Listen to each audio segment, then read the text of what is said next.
Howdy everybody, welcome back to Let's Play Hand of Fate. I'm Nye. I'm Mako, and I was relegating me with Tales of Tales of Billboards, really. No, we're gonna keep going. I've got more.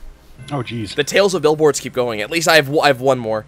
And again, these are just billboards I see on my way home from like work or on my way to work. So these are not... If you are driving on I-10 in New Orleans, you will see these billboards I've mentioned. And this one, I swear to God, I started seeing it soon, and I think, Mako, I think you're gonna understand the first thing I thought when I saw this billboard. I've seen 4 versions of this so far, and they simply say, report suspicious activity, and they have an image of someone on the phone. And I immediately thought, is this necessary? And then I thought, holy crap! We're back to the Red Scare. We're back to the Cold War. Like I'm overreacting about it, obviously, but I'm sitting there going, dear God, we have reached a point where we're saying report suspicious people again. We have reached that point. And it's not even only on billboards now. This is actually becoming a kind of a major billboard campaign or a major advertisement campaign. These same advertisements are actually currently on taxi cabs too. So this is a major thing, and I imagine that this probably has a lot to do. I imagine it has a lot to do with, you know, there's a lot of crime in New Orleans, obviously. Okay, is this the... Woohoo! We got a sword! I imagine this probably has a lot to do with the crime rate in New Orleans, and, you know, the police are just trying to enlist local help. Which, you know what? A lot of the local police officers, especially in my area, are friends of mine. They're regular customers. I greatly respect them. So... It's just one of those things where I'm sitting there going, Jesus, this feels like 1984. You know? It has that feel of, you know, Big Brother is watching and Big Brother is getting the actual populace to help. It's just a weird thing.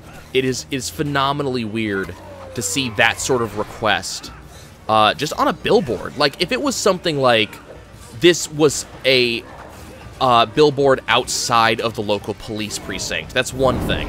But this is something I see on my daily commute to work, which I think is part of what seems. Yeah, and it's always this really weird looking picture. It's of, you know, some person who's looking at the back of someone else. You only ever see them from behind. You're seeing the back of their head as they pull up their phone.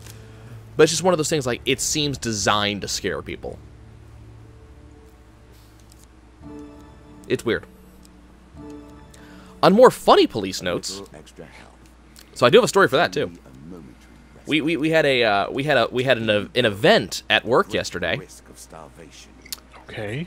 So this is good. So I was working. It was middle of the afternoon. So my opening manager had actually just left. I let them go a little bit early. So I'm alone in the store. There's only 2 customers. I've already taken care of them. They're just browsing. I'm doing some paperwork. And this guy comes in. And I do the normal thing, right? I do what I do, you know, as part of my company. I greet him. Hey, how's it going? Welcome. How can I help you?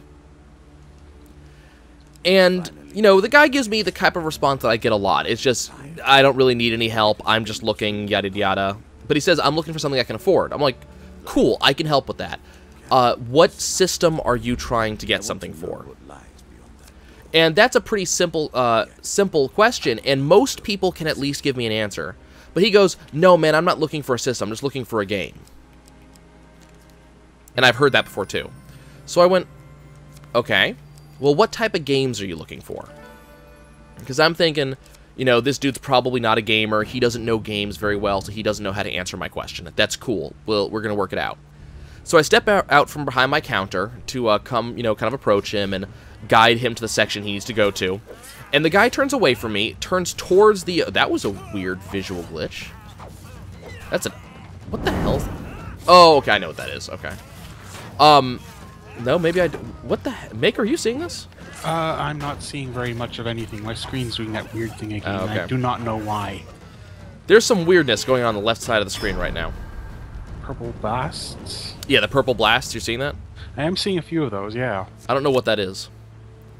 I thought for a second that it was me, like it was the arrows from the arrow trap flying like through the camera, but I was too far up at that point. So the guy turns around, turns towards the front door, which is a glass door, and he starts counting money. And I'm thinking, you know, okay, he doesn't want me to see how much he has, because if I know how much he has, okay, you can go away. Thank you, though. But, you know, if I see how much he has, obviously I can take advantage of him or something. So I'll just not talk to him. Hold on one second, guys.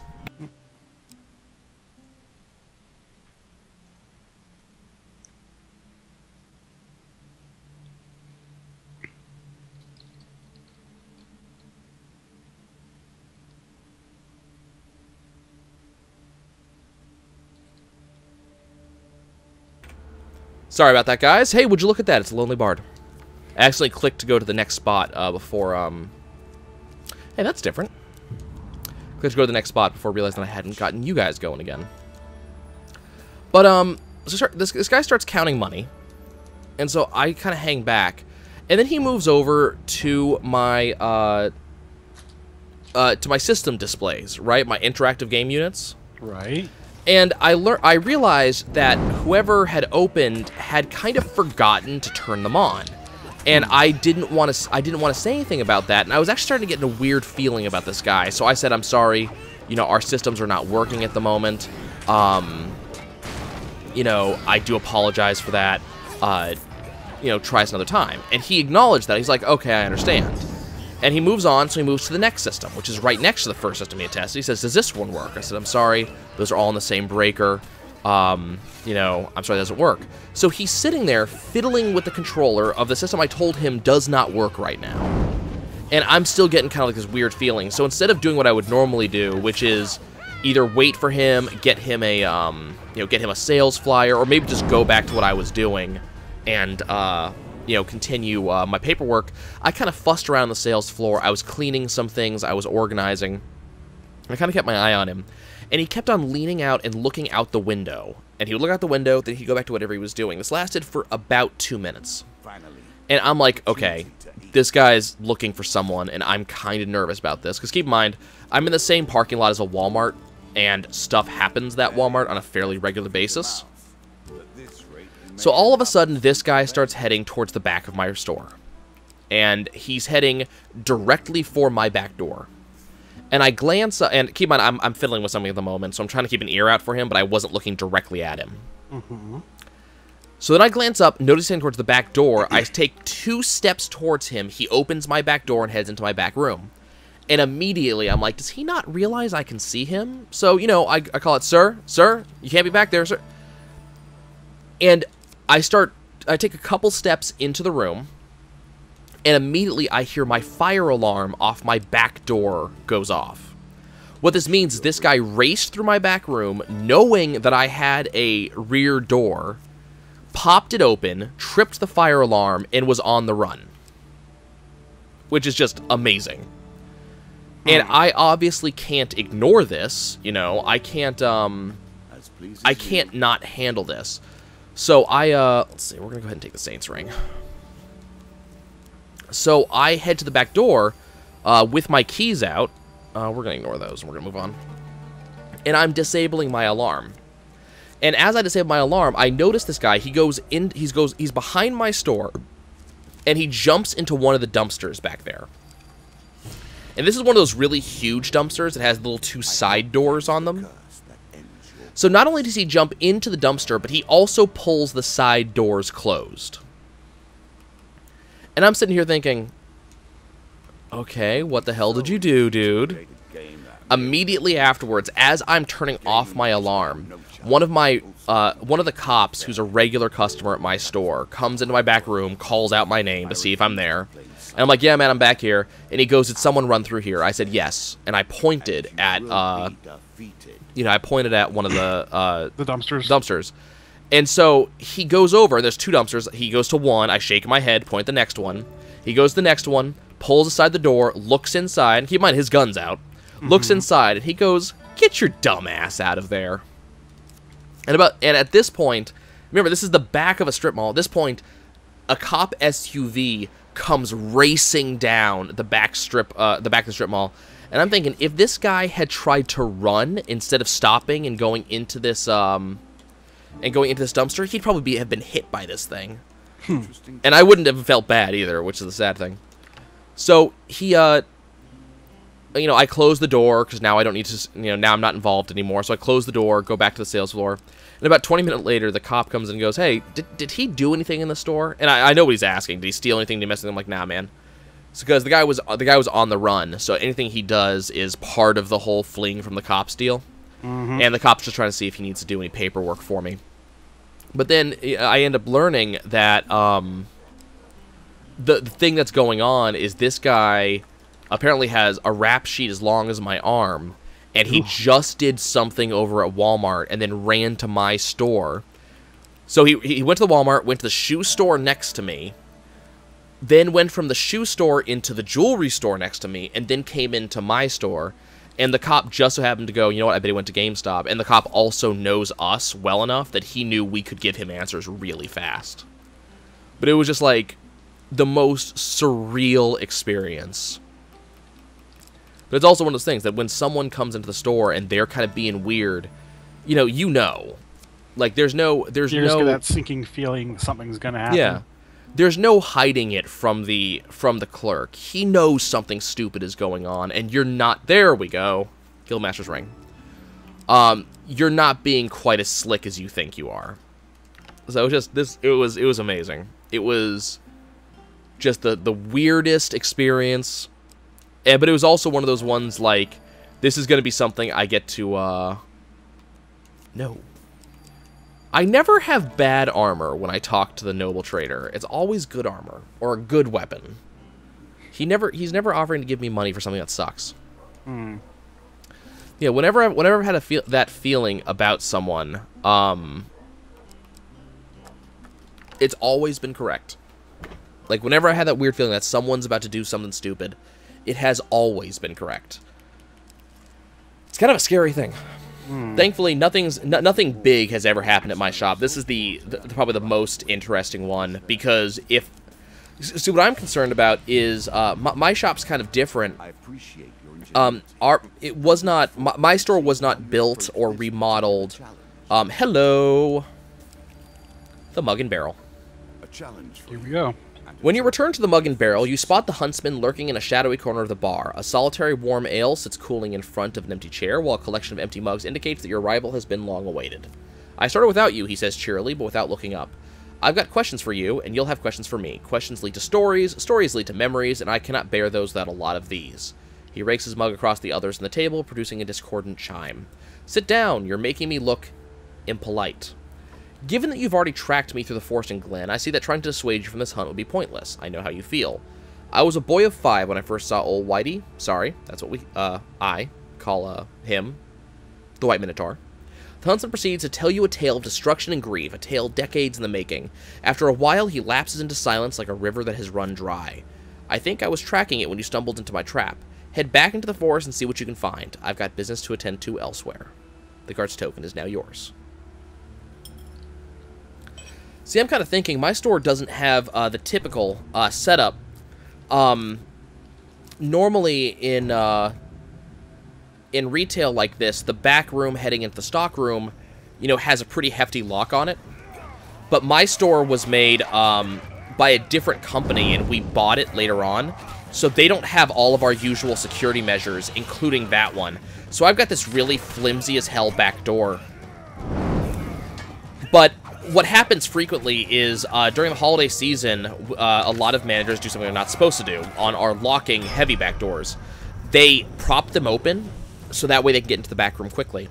What happens is when when loss prevention comes in, notices this, they yell at the manager, they tell them to lock it again, and for the next, and you always know a manager who has this problem, because for the next couple of days, their people keep on running and faceplant into the back door, because they're expecting it to just push open.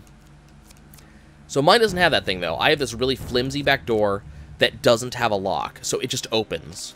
And the good news is, also, my back door is visible from the entire floor, so there's no way you can get into my door without me knowing about it. And in addition to that, I also have a chime on it, so I'm going to hear it when you do it. But I'm just thinking, what would have happened if my back door was not easily accessible like this, you know? What if he found one of those locking back doors? That sounds like that would have resulted in someone getting hurt, because then he'd panic. You know, he'd panic, the back door wouldn't open, he'd turn around, he'd be trapped. You know, I don't know if this guy was armed or anything, but it's like, that's something I gotta be worried about. What's also worrying is that our far back door, like most companies, they put heavy locks on the rear external door in order to block people from being able to get in through the back of the back building. Well, on occasion, my associates have forgotten to unlock those in the morning. You know, those are the doors that say this door must remain unlocked during business hours. They're not saying that because normal locks. They're talking about really hefty locking mechanisms. The ones that you can't easily open. So I was thinking to myself, what would have happened if one of my associates had forgotten to unlock that? Now he's in my back room, and there's only one way out of there if that door's locked, and now he can't get out. What sort of thing would have happened? Yes, it's what if, but it's like, you gotta worry about that sometimes when something like this happens. What would have happened? It's scary. Altogether frightening.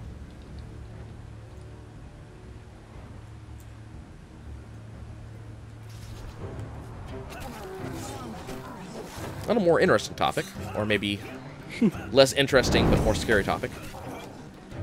Mako, did I tell you about this this TED Talk that I heard some time ago? It was a transgendered person who was talking about their ideal of a world. Don't think you've told me this. You ever have that no. conversation? This was interesting. So for a while there, I was kind of interested in TED Talks, and I was reading a lot of them, or watching a lot of them, and I was just kind of interested in what people had to say. I just realized that you look like a conquistador in that outfit. Yeah, totally do. So there's a lot of interesting things. So, like, for instance, one of them that was really interesting was the Canadian astronaut whose name you're probably... Chris Hadfield, is that it? I think so. Okay. So, his was one of them. I'm going to skip the Wheel of the Gods. Probably was, after last time. Yeah. But his was one of them. And so it's fun listening to the TED Talks because they're usually thought-provoking, if nothing else. So I was enjoying watching them. And I was just linking one to another. And kind of seeing, you know, kind of all the stuff. Yeah, just show me everything. Oop, hello, Shadow Agent 2. I was left these simple pieces. Take another whack at this. You return to the small tavern outside of Stiegel. Excellent, a guild member proclaims as you present the guildmaster's ring. This will surely put him in his place. The mayor will have to replace him now. So we just lost that. A small chest of gold is opened in an amount carefully counted before being put in a sack and handed to you. We were never here and you've never met us, but it was nice doing business with you. The dealer draws you 2 gold gain cards, and you get the token. 40 gold, 3 gold. Dink. Did you get the token for the white Minotaur thing? Yes. Yep, got that too. So I was watching one, and what was interesting, it was a, I can never remember how the terms orientate. It was a trans man, so woman transitioning to male. Okay. And it was an interesting talk. This particular person is one of a pair of twins. Okay. You know, they felt they were a man trapped in a woman's body. And they were having a discussion about what it felt like to be that person. Like, what the struggles that they were dealing with in life, things that didn't work out the way they had hoped. And, for example, one of them was the fact that they were a twin, and they really valued... in a very great way, that connection to his sister. And it was a kind of a major blow to him that one of the things he would have to do in order to become the person that, you know, he felt inside, the whole Mulan thing. But in order to pull that off, he would have to do some things that would ruin that forever. You know, he would have to, you know, have a mastectomy. They would have to do some facial reconstruction to feminize, or to masculinize the face. So a lot of things would happen. So in order to become, you know,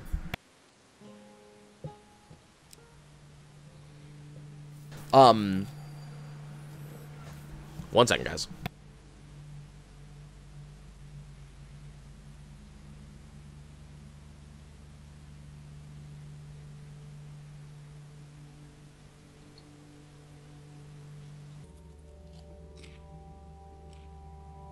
Last interruption for a while.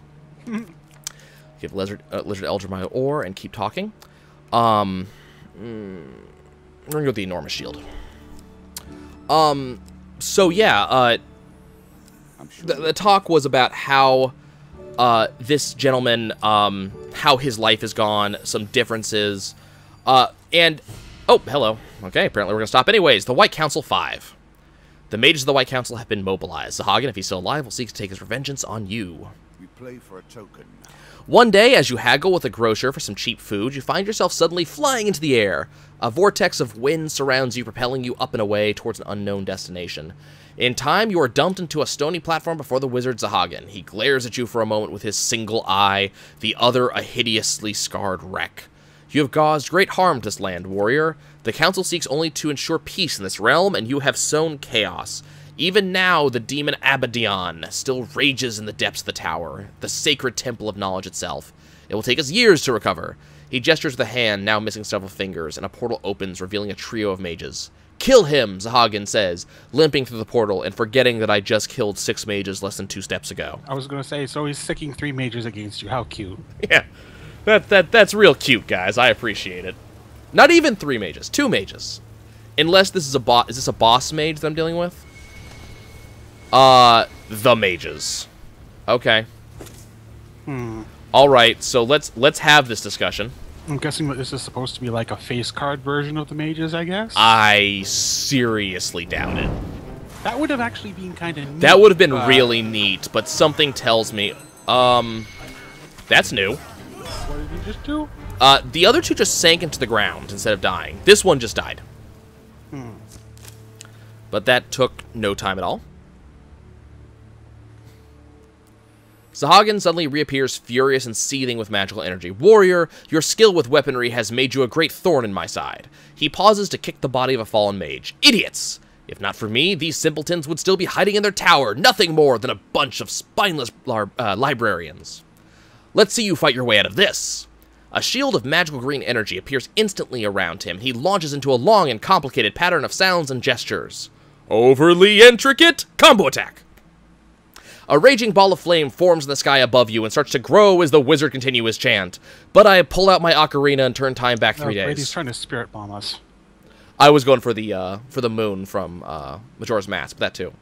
The devils take you, Sahagin cries, disappearing into another portal as the massive fireball plummets down towards you. At the last second, with no other avenue of escape, you throw yourself off the edge of the stone platform. After falling for several seconds, you're picked up by a gigantic eagle. After falling for several seconds, a tentacle suddenly reaches out of a portal, plucking you from the air and bringing you back into the Tower of the White Council.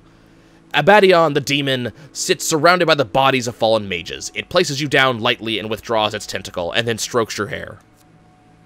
You have been useful, mortal, a dozen mouths say, and you will be useful to me again one day. Go now. The thing watches you with its many unblinking eyes as you back out of the room. You scarcely pause to loot the abandoned rooms on your way out the tower. Well... Okay, then. We will keep those on top, thank you. Kind of interesting event. That's a thing. Yeah. So, what was kind of interesting about this, this TED Talk, and kind of what rankled me a little bit. Because, for those who are unaware, there's some, there's some who know, but a lot of my inner circle...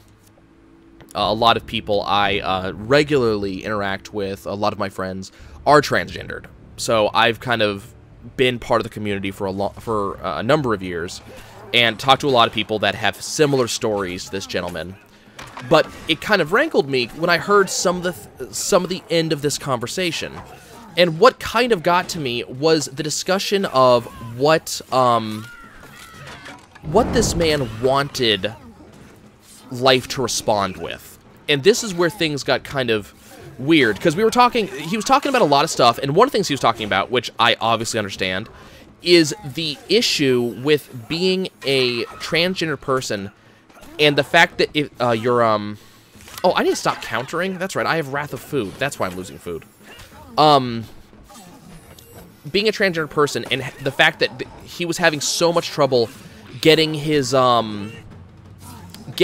ID to match his gender. You know, his ID still says female, even though he is, you know, very much a male.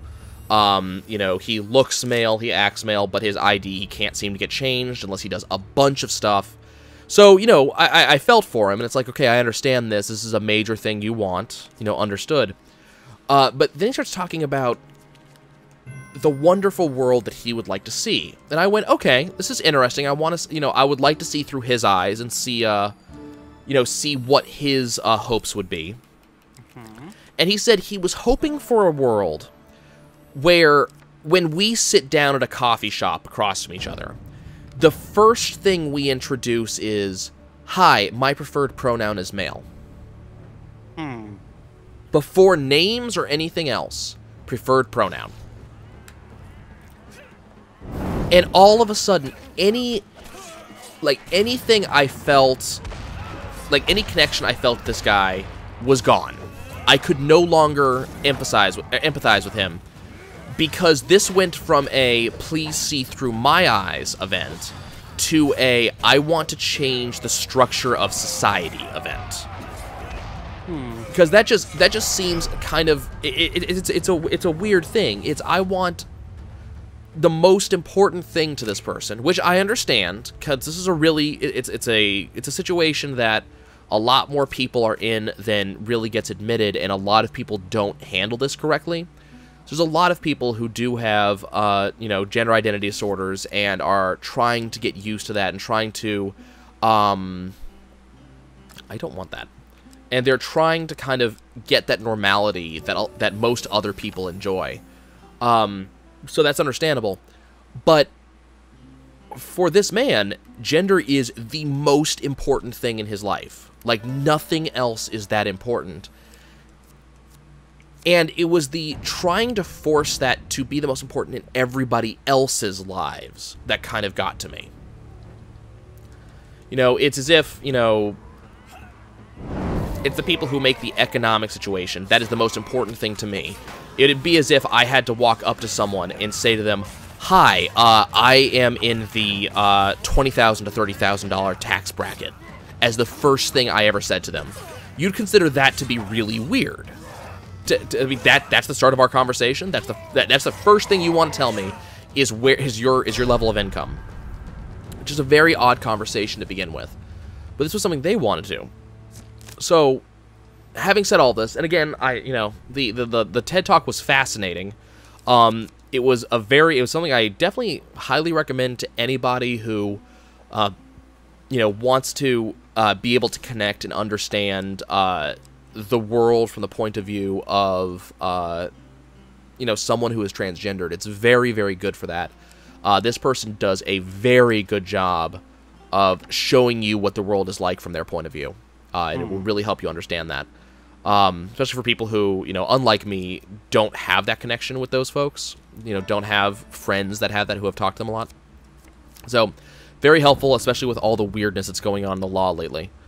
But it was immediately when I started hearing this part of the conversation. I can still remember it vividly. You know, hearing this part of the conversation, hearing them saying, what if, you know, and they were very, very, very passionate about it.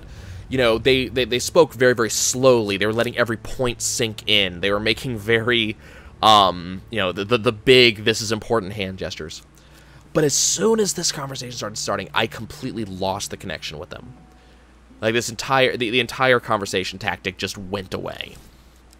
But it did bring up a point that I'm rather curious about. You think that will help? Mako, what do you think the first thing you should introduce to someone is? You're meeting them for the first time. This is someone who's completely new to you, and, you know, I mean, it might depend on situation. You know, if you're at a business event, for example, you're going to probably introduce yourself in a different way than if you were at a private event. But what do you think the first thing you should introduce to someone should be? By and large, I usually start with name.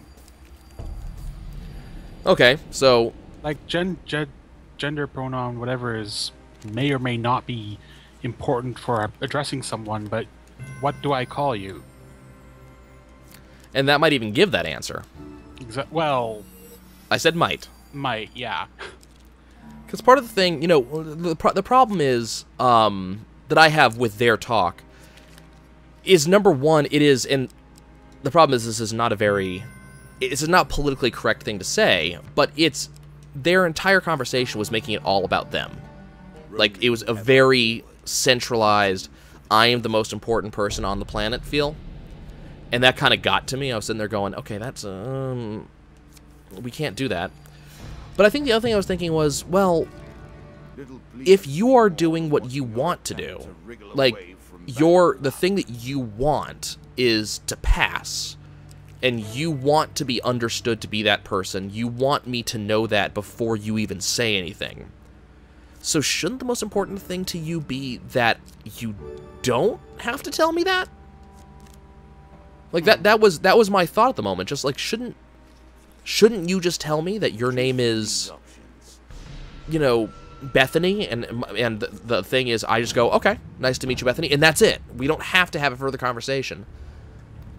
I can kind of understand it for some people who are very androgynous, who have that problem, I can kind of understand. But, for someone who is, you know, if I remember correctly, in this talk, they were talking about doing all the surgeries and everything. So at some point, you know, they were going to pass, and it was kind of this weird feeling of, wait, shouldn't that... I don't understand. Shouldn't you already be there? Isn't that where your goal is to be there anyways? But I don't know. Maybe it may just depend on the social situation. Like, you're saying name first. I know that in some situations for work, like, the first thing I'd probably want to say is, you know, like at work, if I have a customer that is having a problem, the first thing I'm going to want to say is not, hi, my name is. I'm going to want to say, hi, I'm the store manager. How can I help you? My name is not important in that case. But is there any... But that's a different social structure. Yeah, that's a different social structure. So, I mean, I guess there's that. But it's just kind of... Is there anything more important that we could say? Like, I guess, you know, if we were meeting aliens, hi, I'm a human. I suppose if we're, you know, meeting someone who has no understanding that there's some other pronouns, things that we should be talking about. But it's just ends up being a weird conversation. And I can't really think of, in any other situation, a better introduction than just your name.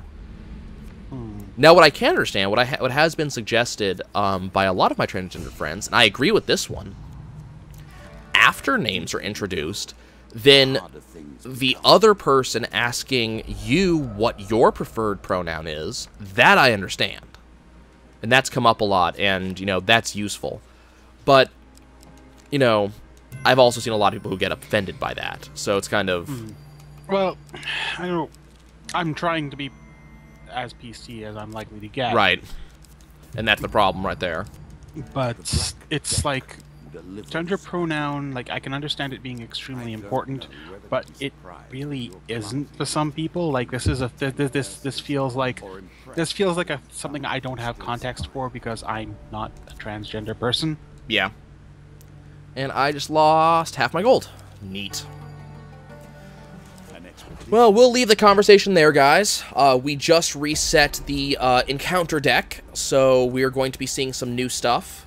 Hopefully we'll be able to get the other... we're missing 2 tokens, it looks like. So hopefully we'll be able to find the other 2 tokens before I die. We have good equipment, but we don't have good health or anything. And we'll see you guys next time. Does the Rook understand the Oblivion